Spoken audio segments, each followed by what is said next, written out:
Je suis heureuse de vous retrouver en ce dimanche 25 février. Pour aujourd'hui, les textes qui sont proposés se trouvent dans Exode 19, versets 1 à 9. Le deuxième dans 2 Corinthiens 6, verset 14 et 2 Corinthiens 7, verset 1. Et le troisième dans Marc 9, versets 2 à 10. Je vous invite à lire les textes. Nous lisons dans Exode 19, versets 1 à 9. Au nom de Jésus. Le jour même du 3e mois après leur sortie d'Égypte, les Israélites arrivèrent au désert du Sinaï. Partis de Réphidim, ils arrivèrent au désert du Sinaï et campèrent dans le désert. Israël campa là, vis-à-vis de la montagne. Moïse monta vers Dieu, et l'Éternel l'appela du haut de la montagne en annonçant : « Voici ce que tu diras à la famille de Jacob, ce que tu communiqueras aux Israélites. Vous avez vu ce que j'ai fait à l'Égypte et la façon dont je vous ai porté sur des ailes d'aigle et amené vers moi. Maintenant, si vous écoutez ma voix et si vous gardez mon alliance, vous m'appartiendrez personnellement parmi tous les peuples, car toute la terre m'appartient. Vous serez pour moi un royaume de prêtres et une nation sainte. Voilà les paroles que tu diras aux Israélites. » Moïse vint appeler les anciens du peuple et leur exposa toutes ces paroles comme l'Éternel le lui avait ordonné. Le peuple tout entier répondit : « Nous ferons tout ce que l'Éternel a dit. » Moïse rapporta les paroles du peuple à l'Éternel. Et l'Éternel dit à Moïse : « Voici, je vais moi-même venir vers toi dans une épaisse nuée, afin que le peuple entende quand je te parlerai et qu'il ait toujours confiance en toi. » Moïse rapporta les paroles du peuple à l'Éternel. Continuons la lecture dans 2 Corinthiens. Ne formez pas un attelage disparate avec des incroyants. En effet, quelle relation y a-t-il entre la justice et le mal? Ou qu'y a-t-il de commun entre la lumière et les ténèbres? Puisque nous avons de telles promesses, bien-aimés, purifions-nous de tout ce qui souille notre corps et notre esprit et poursuivons jusqu'au bout la sainteté dans la crainte de Dieu. Et nous finissons la lecture avec le texte de Marc 9. Au nom de Jésus. 6 jours après, Jésus prit avec lui Pierre, Jacques et Jean, et il les conduisit seuls à l'écart sur une haute montagne. Il fut transfiguré devant eux. Ses vêtements devinrent resplendissants et d'une telle blancheur que personne sur la terre ne peut blanchir ainsi. Élie et Moïse leur apparurent, ils s'entretenaient avec Jésus. Pierre prit la parole et dit à Jésus : « Maître, il est bon que nous soyons ici. Faisons 3 abris, un pour toi, un pour Moïse et un pour Élie. » Ils ne savaient que dire, car ils étaient effrayés. Une nuée vint les couvrir, et de la nuée sortit une voix : « Celui-ci est mon fils bien-aimé. Écoutez-le. » Aussitôt, les disciples regardèrent tout autour, et ils ne virent plus que Jésus seul avec eux. Comme ils descendaient de la montagne, Jésus leur recommanda de ne rien dire de ce qu'ils avaient vu à personne, jusqu'à ce que le Fils de l'homme soit ressuscité. Ils retinrent cette parole, se demandant entre eux ce que signifiait ressusciter. Amen. Il y a une chose que les 3 textes disent, et qu'est-ce que c'est?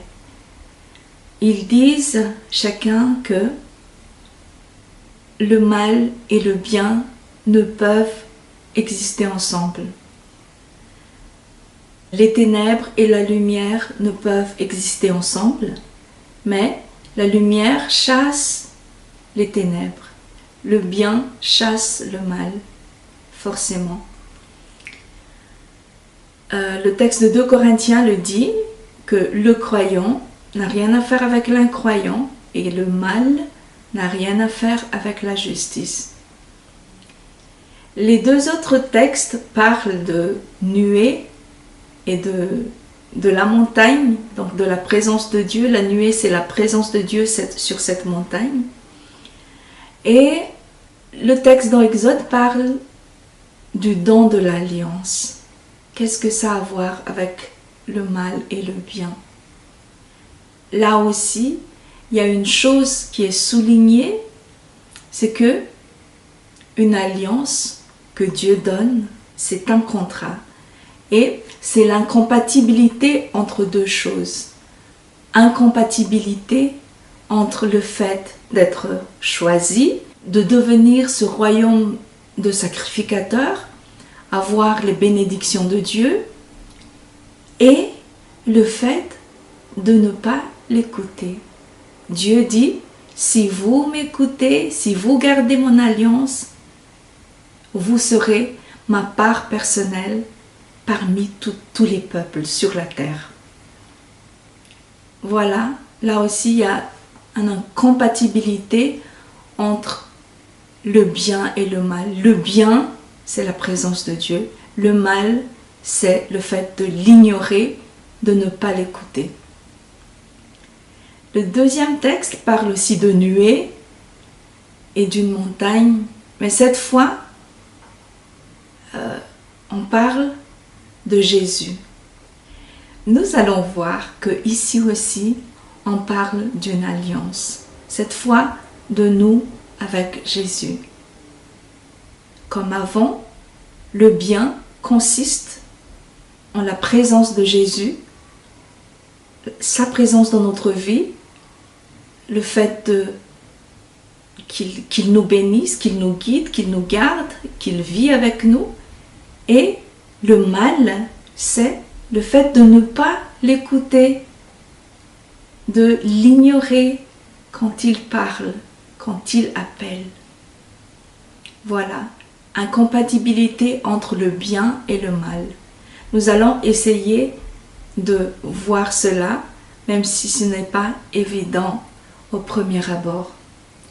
Alors, nous allons entrer dans ce texte, qui est le texte de la Transfiguration, qui est un texte extraordinaire. Regardons le découpage de ce texte. Dans plusieurs versions de Bible, le premier verset est toujours mis de côté. Le titre commence toujours, enfin presque toujours, au 2e verset. Comme nous aujourd'hui, notre texte commence au 2e verset. Et ce premier verset dit quelque chose qui est plus qu'impressionnant. C'est pour ça qu'il est un peu inclassable. Il dit quelque chose qui n'est pas croyable. Qu'est-ce qu'il dit? Il dit que des gens ne mourront pas, des personnes ne vont pas mourir. Ça commence comme cela. Comment ça, des personnes ne vont pas mourir? Mais lisons ce premier verset. Et il leur disait, il s'agit donc de Jésus, il leur disait, en vérité, je vous le déclare, parmi ceux qui sont ici, certains ne mourront pas avant de voir le règne de Dieu venu avec puissance. Quelque chose d'aussi impressionnant placé en début de chapitre annonce forcément que ce qui suit va être d'une importance capitale. C'est un peu comme quand on fait une rédaction ou quand on prépare un enseignement. On énonce le sujet et ensuite on explique. Ce verset 1 pourrait bien être le sujet et la suite, l'explication. En effet, l'auteur dit que Jésus annonce que des personnes ne vont pas mourir avant de voir le règne de Dieu venu avec puissance.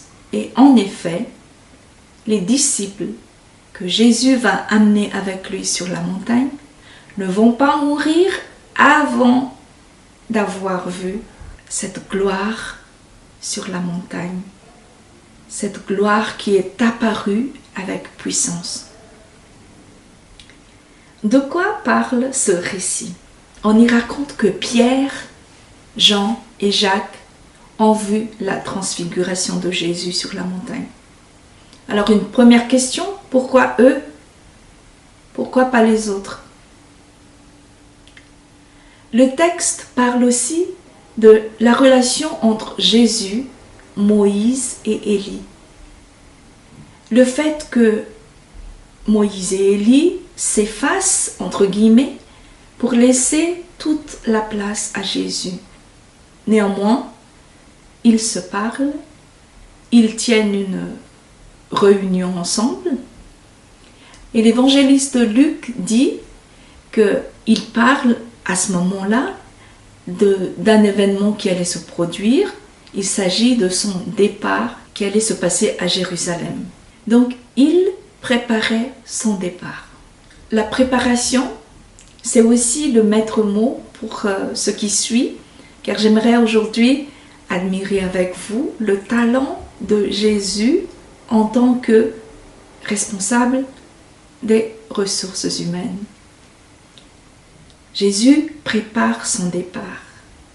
Il prépare son départ et pour cela, il va engager des personnes.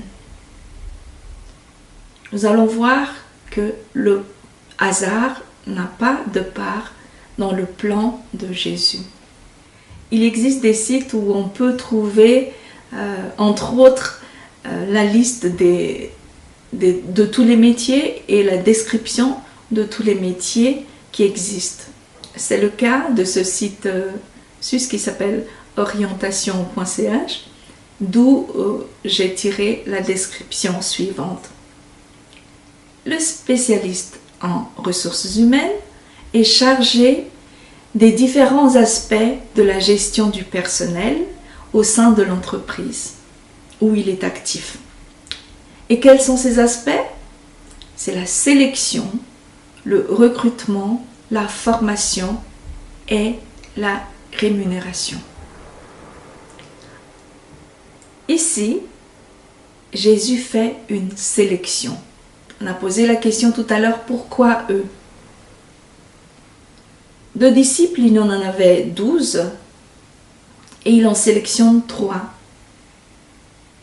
Verset 2, nous disons, Jésus prit avec lui Pierre, Jean et Jacques, seuls, à l'écart, sur la haute montagne.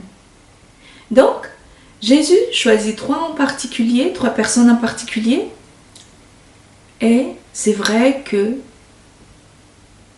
on ne peut que choisir quand on veut attribuer un emploi à quelqu'un. Ce n'est pas tout le monde qui peut faire n'importe quel travail. Docteur, femme de ménage, avocat, enseignant, etc., etc. Qu'importe le travail, tout le monde n'est pas doué pour faire un travail en particulier.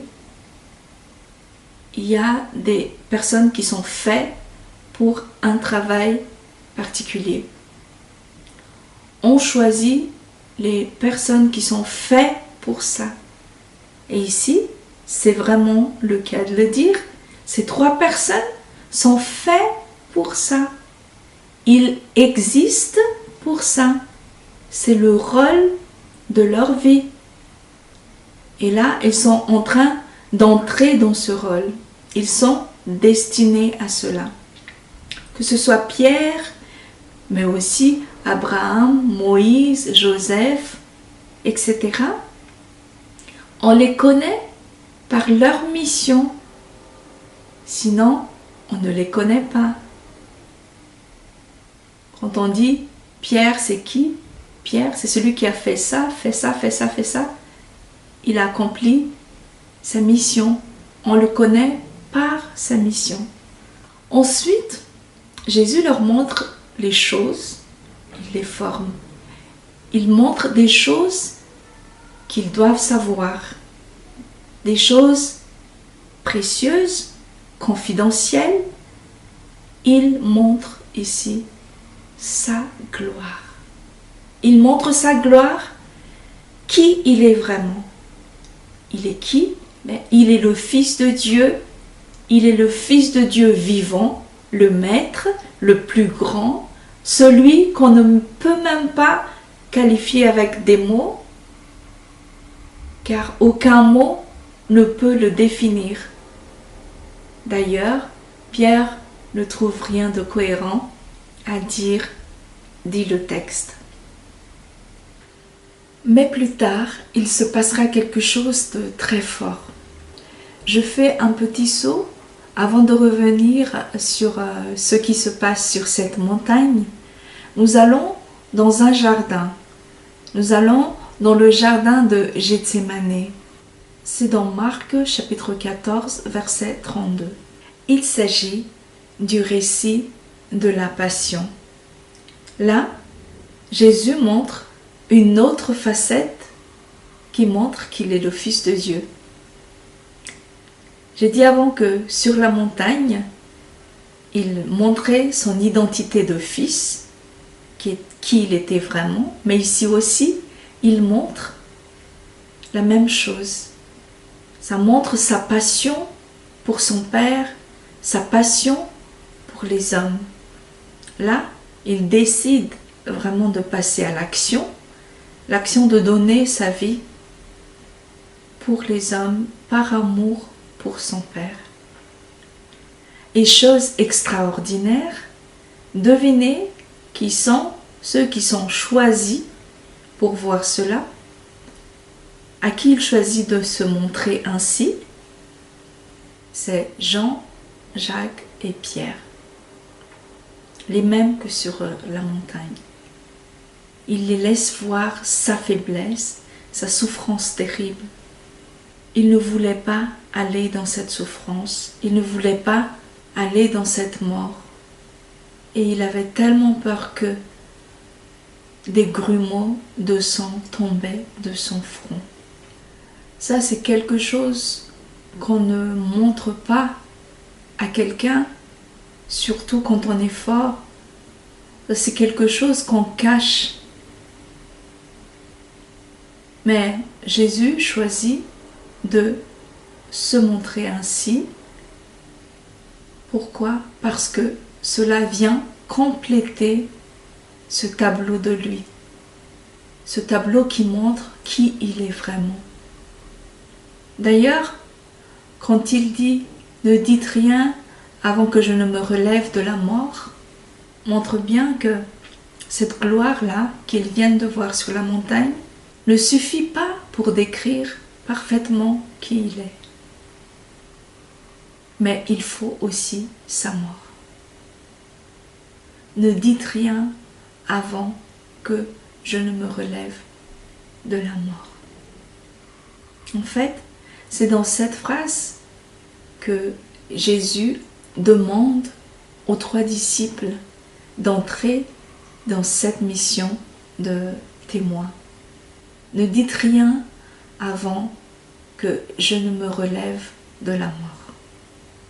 Autrement dit, quand je serai revenu de la mort, dites tout. Dites tout quand je me relèverai de la mort. Témoignez de ce que vous avez vu. Et c'est bien ce qu'ils ont fait. Jean dit dans Jean 1, verset 14, « La parole est devenue un homme et il a habité parmi nous. Nous avons vu sa gloire. Cette gloire, il la reçoit du Père. C'est la gloire du Fils unique, plein d'amour et de vérité. » Pierre aussi le dit dans 2 Pierre chapitre 1, versets 16 à 18. En effet, ce n'est pas avec des histoires fausses et compliquées que nous vous avons fait connaître la venue puissante de notre Seigneur Jésus-Christ. Mais nous l'avons vu de nos yeux, lui, dans toute sa grandeur. Oui, il a reçu honneur et gloire de Dieu le Père. Au moment où la voix de ce Dieu puissant a dit « Celui-ci est mon Fils très aimé. C'est lui que j'ai choisi avec joie. » Cette voix est venue du ciel. Nous l'avons entendue nous-mêmes quand nous étions avec Jésus sur la montagne sainte. Voilà, Jésus est vraiment un formidable responsable de ressources humaines. Alors, il sélectionne, il recrute, il forme, leur donne un travail et il va les rémunérer généreusement plus tard. Pour son œuvre, il a un plan. Il choisit les personnes qu'il met à la tête et nous rappelle par là qu'on ne peut pas tous être à la tête. On doit se rappeler aussi que le royaume n'est pas vraiment une démocratie, mais c'est organisé de façon très précise comme ici. À savoir, il y a les leaders sont les personnes à qui Jésus a donné une vision, comme ici, une direction, une révélation que tous n'ont pas reçue. Et le leader ne fera pas sa propre volonté, mais il va suivre l'instruction, comme ici.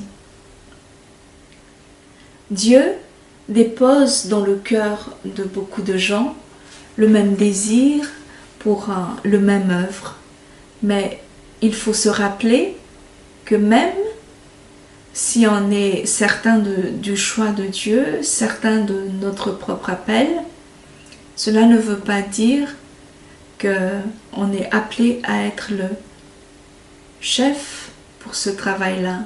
Il faut s'attendre que peut-être qu'il ait donné plus d'informations à quelqu'un d'autre. Et j'en arrive à ce point qui est très important, c'est l'utilité de tous. Car tout le monde est utile, car chacun a sa propre fonction.